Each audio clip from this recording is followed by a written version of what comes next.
Mulai, Miki. Baiklah, Assalamualaikum warahmatullahi wabarakatuh. Waalaikumsalam warahmatullahi wabarakatuh.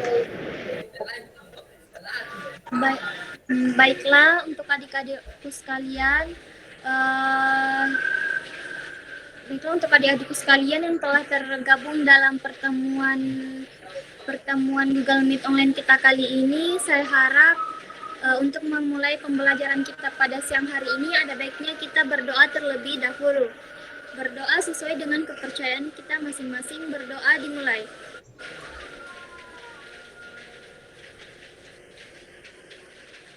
Selesai. Baiklah, pada kesempatan kali ini untuk pertemuan kita pada siang hari ini ada baiknya adik-adikku sekalian untuk mengisi presensi terlebih dahulu di Syam Oke yang telah saya share. Untuk pertemuan kita kali ini saya akan membahas tentang hak dan kewajiban perpajakan. Pada pertemuan sebelumnya mungkin teman-temanku sekalian ada yang sudah menjelaskan tentang apa itu pengertian pajak, fungsi pajak, asas-asas pajak, dan tata cara perpajakan. Di sini saya akan mengulang kembali tentang ada yang tahu apa itu wajib pajak? Fauzan, Bu, bisa menjawab? Iya, silahkan Fauzan. Baik, Bu, terima kasih. Jadi, setahu saya, wajib pajak itu adalah orang pribadi atau badan yang menurut ketentuan peraturan perundang-undangan perpajakan ditentukan untuk melakukan kewajiban perpajakan, termasuk pemungut pajak atau pemotong pajak tertentu, Ibu. Ya, betul sekali apa yang dikatakan oleh teman kita Fauzan bahwa wajib pajak adalah orang pribadi atau badan yang menurut ketentuan peraturan perundang-undangan perpajakan ditentukan untuk melakukan kewajiban perpajakan termasuk pemungut pajak atau pemotong pajak tertentu. Wajib pajak ini berupa wajib pajak orang pribadi atau wajib pajak badan. Di sini wajib pajak pribadi adalah setiap orang pribadi yang memiliki penghasilan di atas pendaftaran tidak kena pajak. Di Indonesia, setiap orang pribadi mendaftarkan diri dan mempunyai nomor pokok wajib pajak atau yang biasa disebut dengan NPWP. Karena disebut sebagai wajib pajak, seseorang memiliki hak dan kewajiban yang harus dipenuhi. Hak dan kewajiban inilah yang dilindungi oleh pemerintah melalui perundang-undangan. Di sini saya akan menjelaskan tentang kewajiban wajib pajak menurut Undang-Undang Nomor 28 Tahun 2007 adalah sebagai berikut yang saya akan sebutkan. Yang pertama yaitu mendaftarkan diri pada kantor Direktorat Jenderal Pajak. Setiap wajib pajak wajib mendaftarkan diri pada kantor Direktorat Jenderal Pajak yang wilayah kerjanya meliputi tempat tinggal atau tempat wajib pajak dan kepadanya diberikan nomor pokok induk wajib pajak. Apabila telah memenuhi persyaratan subjektif dan objektif, untuk memperoleh NPWP ini wajib pajak wajib mendaftarkan diri pada KPP atau KP2KP dengan mengisi formulir pendaftaran dan melampirkan persyaratan administrasi yang diperlukan atau dapat pula mendaftarkan diri secara online atau registrar. Yang kedua yaitu ada kewajiban melaporkan usahanya pada kantor Direktorat Jenderal Pajak. Setiap wajib pajak yang mempunyai usaha di mana wilayah kerjanya meliputi tempat tinggal dan tempat kegiatan usahanya itu dilakukan untuk dikukuhkan menjadi pengusaha kena pajak. Bagi pengusaha yang telah memiliki NPWP, wajib dikukuhkan sebagai pengusaha kena pajak atau PKP oleh KPT atau KP2KP apabila telah memenuhi persyaratan tertentu. Syarat yang untuk dikukuhkan ini sebagai PKP adalah pengusaha orang pribadi atau badan tersebut melakukan penyerahan barang kena pajak atau jasa kena pajak dengan jumlah peredaran bruto atau penerimaan bruto omzet melebihi 600 juta per tahun.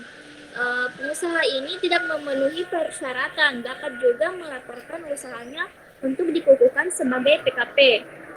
Kewajiban yang ketiga yaitu mengisi dan menyampaikan surat pemberitahuan, yang dimana dalam pengisian SPT ini harus diisi dengan benar, lengkap, dan jelas semua dalam bahasa Indonesia dengan menggunakan huruf Latin, angka Arab, satuan mata uang rupiah berdasarkan peraturan Menteri Keuangan, serta menandatangani dan menyampaikan dalam bahasa Indonesia ke kantor Direktorat Jenderal Pajak, tempat wajib pajak terdaftar atau dikukuhkan di tempat lain yang ditetapkan oleh Direktorat Jenderal Pajak. Kewajiban yang keempat yaitu membayar atau menyetor wajib pajak. Wajib pajak membayar atau menyetor pajak terhutang dengan menggunakan surat setoran pajak kertas melalui kantor pos, badan usaha milik negara, atau bank, badan milik daerah, atau tempat pembayaran yang diatur dengan atau berdasarkan peraturan Menteri Keuangan. Di sini adik-adik sekalian, ada yang bisa menambahkan apa saja kewajiban dari wajib pajak?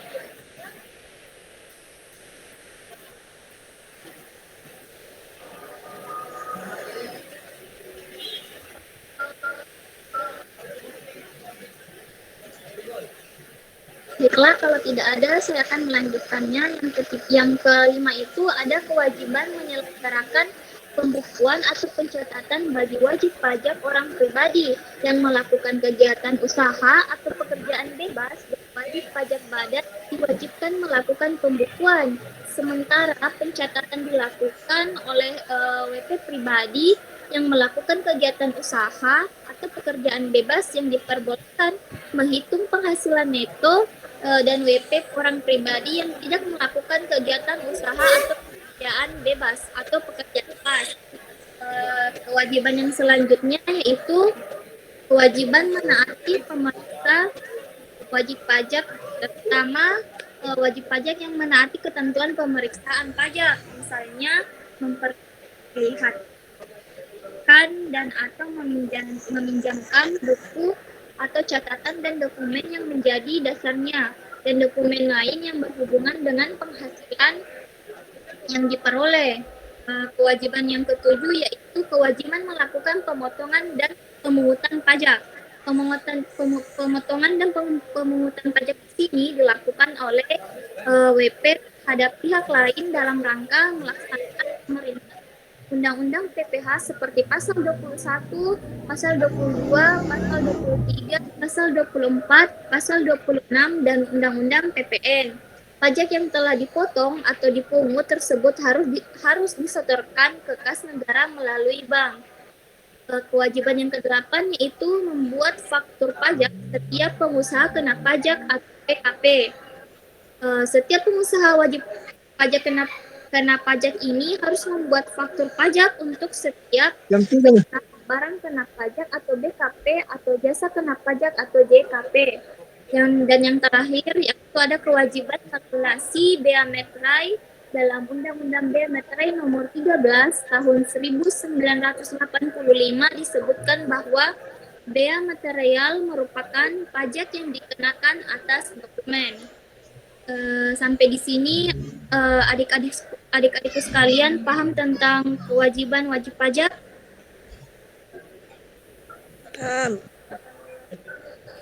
Baiklah, terima kasih. Saya akan melanjutkan pembahasan materi tentang hak-hak wajib pajak menurut Undang-Undang Nomor 28 Tahun 2007, yang dimana hak itu yang pertama yaitu hak mengajukan keberatan. Di sini apabila WP tidak puas atau suatu ketetapan pajak yang diterbitkan atau pemotongan atau pemungutan pajak yang dilakukan oleh pihak ketiga, WP dapat mengajukan upaya hukum keberatan dalam jangka waktu 3 bulan atau tanggal pemotongan atau pemungutan tersebut.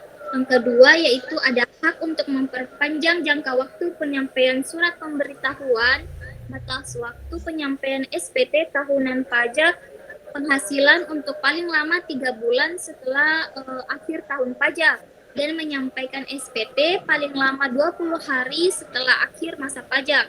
Batas waktu tersebut dapat diperpanjang paling lama 6 bulan dengan cara menyampaikan permohonan secara tertulis atau dengan cara lain kepada Direktorat Jenderal Pajak. Hak yang ketiga yaitu ada hak untuk membetulkan surat pemberitahuan.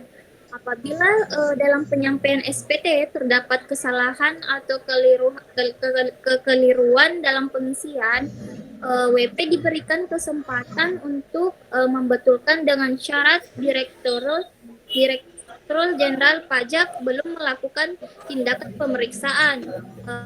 Hak untuk mengajukan keberatan atau permohonan kepada Direktur Jenderal Pajak itu atas suatu yaitu ada surat ketetapan pajak kurang bayar, ada surat ketetapan pajak kurang bayar tambahan, ada surat ketetapan pajak nihil, ada surat ketetapan pajak lebih bayar, atau pemotongan atau pemungutan pajak oleh pihak ketiga tidak berdasarkan ketentuan peraturan perundang-undangan perpajakan. Hak yang kelima yaitu hak untuk mengajukan banding apabila WP sudah mendapatkan keputusan atau upaya keberatan yang diajukan kepada kantor pajak dan merasa keputusan tersebut tidak memuaskan, maka WP dapat mengajukan hukum banding ke pengadilan pajak sesuai dengan ketentuan pasal 27 Undang-Undang KUP. Di sini adik-adik sekalian ada yang ingin mengajukan pertanyaan? Saya Kak. Iya, saya persilahkan pada Sulfahmi. Pertanyaan saya Kak, apa saja sanksi yang berlaku dalam perpajakan? Oke, baiklah. Secara umum, sanksi pajak terbagi menjadi dua, yaitu sanksi administratif dan sanksi pidana. Sanksi administratif itu berupa denda, bunga, dan kenaikan dikarenakan sesuai dengan tingkat pelanggaran atau kesalahan yang dilakukan oleh pihak-pihak terkait. Sedangkan sanksi pidana merupakan denda pidana, pidana kurungan, dan pidana penjara sesuai dengan tindak pelanggaran kejahatan yang dilakukan oleh pihak-pihak terkait.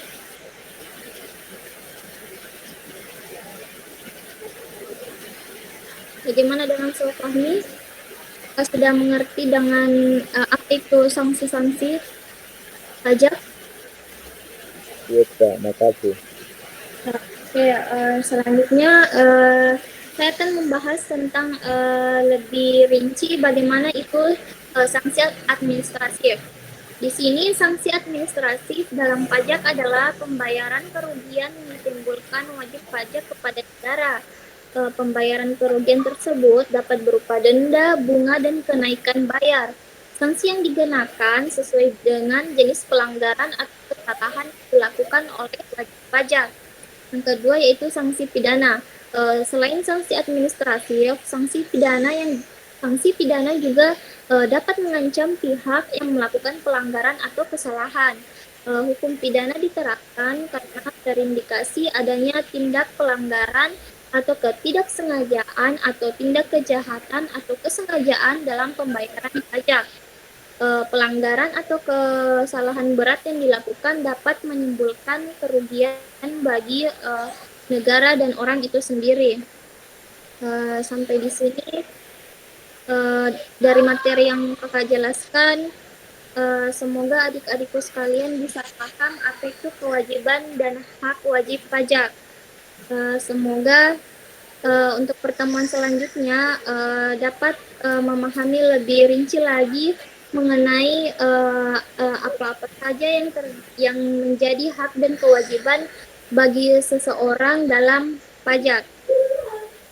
Saya harap materi yang tadi saya jelaskan dapat menambah wawasan adik-adikku sekalian.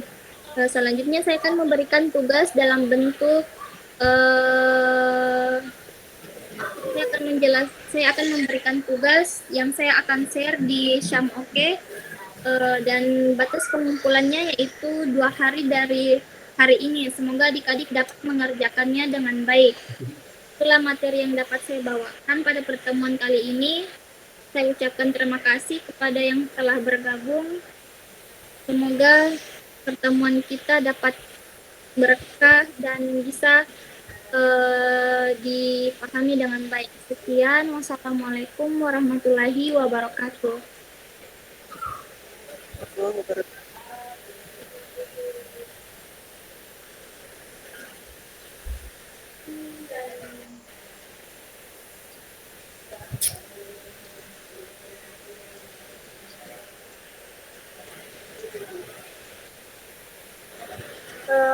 Baik, kita lanjut ke kelas B atas nama Tatri Nujansi.